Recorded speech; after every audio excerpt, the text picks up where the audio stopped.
You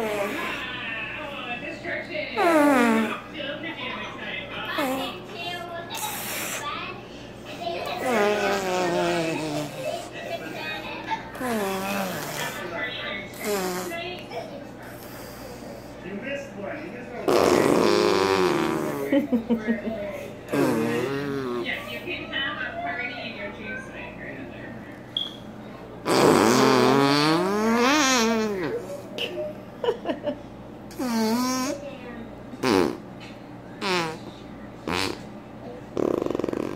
Ha